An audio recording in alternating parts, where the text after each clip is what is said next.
അപ്പോൾ നമ്മളിന്ന് ഇവിടെ ഉണ്ടാക്കിയിട്ടുള്ളത് മീൻ ബിരിയാണി ആയിട്ടാണ്. രാവിലെ തന്നെ ഉമ്മാൻ്റെ അയ്യമ്മ കോള് മോനെ വെള്ളിയാഴ്ച ആയിട്ട് ബിരിയാണി ഉണ്ടാക്കിയില്ലേ. അപ്പം ഞാൻ ഉമ്മാനോട് തന്നെ ഉമ്മ ഞങ്ങളിന്ന് മീൻ ബിരിയാണി ഉണ്ടാക്കണം. എന്നിട്ട് ഉമ്മാനോട് ചോദിച്ചു നോക്കുമ്പോൾ ഉമ്മാക്ക് വെത്തൽ കറി ചോറും. പക്ഷെ നമ്മളെന്ത് ചെയ്തിട്ട് നല്ല ഫിഷ് ബിരിയാണി ഉണ്ടാക്കിയിട്ടുണ്ട്. അപ്പോൾ എങ്ങനെയാണ് വീഡിയോ നമുക്ക് എന്ത് ചെയ്യുക, എങ്ങനെ ഉണ്ടാക്കി എന്നുള്ളതൊക്കെ കിടക്കാം. കമോൺ. റൈസ് പ്രൊഡക്ഷനിലിട്ടാ നമ്മൾ പട്ട, ഗ്രാമ്പു, ഏലക്ക, ബേ ലീഫ്, ചെറിയ ജീരകം, വലിയ ജീരകം, ഗ്രാമ്പു നെയ്യിലേക്ക് കൊടുത്തിട്ടാ ക്യാരറ്റ് നമ്മളിട്ട ഒരു പിഞ്ച് സവാള, ഇച്ചിരി മല്ലിയില, പൊതിന, ഇഞ്ചി, വെളുത്തുള്ളിട്ടാ ഒരു ഫ്ലേവറിനാണ് ലേശം മതി. ആവശ്യത്തിനുള്ള ഉപ്പിട്ടാ വെള്ളം ഒഴിക്കട്ടാ. 6 ഗ്ലാസ് അരി എടുത്തിട്ടുള്ളത്, 9 ഗ്ലാസ് വെള്ളം. ബിരിയാണിക്കുള്ള മീൻ പൊരിഞ്ഞുകൊണ്ടിരിക്കുകയാണ്.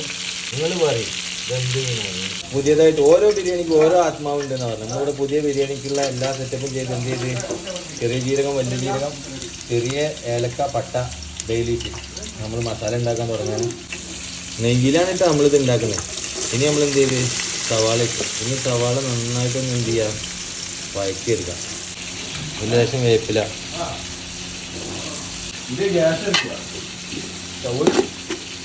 ആവശ്യമുള്ള ഉപ്പിടാം. അപ്പൊ നമ്മുടെ ചോറ് ഇവിടെ നന്നായിട്ട് സെറ്റായി വരികയാണ്. ജീരകശാല റൈസാണ് ഇട്ടാ. അപ്പൊ നെക്സ്റ്റ് ഇഞ്ചി, വെളുത്തുള്ളി ഇട്ടാ. അപ്പൊ ഇനി തക്കാളിയാണ് ഇട്ടാ. തക്കാളി ഇട്ട് മീൻ മസാല ഉണ്ടാക്കുമ്പോൾ നമ്മൾ തക്കാളി കുറച്ച് അധികം വേണം. സാധാ ചിക്കനെ പോലെ അല്ല, മീനാവുമ്പോൾ കുറച്ച് തക്കാളി അധികം വേണം. അപ്പൊ ഇനി പൊതിന, മല്ലിയില, പച്ചമുളക്,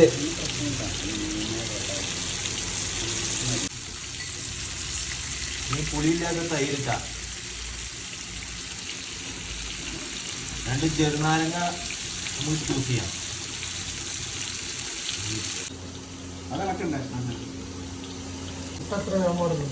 അപ്പൊ നമ്മുടെ ചോറ് ഇവിടെ നന്നായിട്ട് വറ്റിച്ചെടുത്തിട്ടുണ്ട് കേട്ടാ.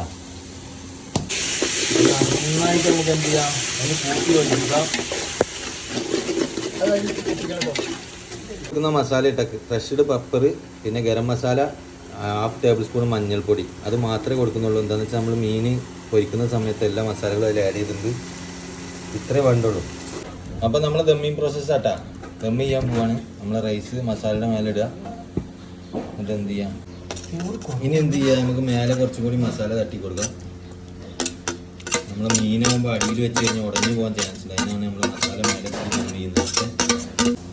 അപ്പോൾ അതിൻ്റെ മേലെ നമ്മൾ മീൻ പരത്തിയിട്ടിട്ട് എന്ത് ചെയ്യുക, നമ്മുടെ മല്ലിച്ചപ്പ്, പുതിന, ഒരു ലേശം ഗരം മസാലയും കൂടി മേലെ തൂവിയിട്ട് നമുക്ക് എന്ത് ചെയ്യാം, ദമ്മിടാം. അപ്പോൾ നമ്മൾ ഗരം മസാല ഇട്ട് കൊടുക്കാം.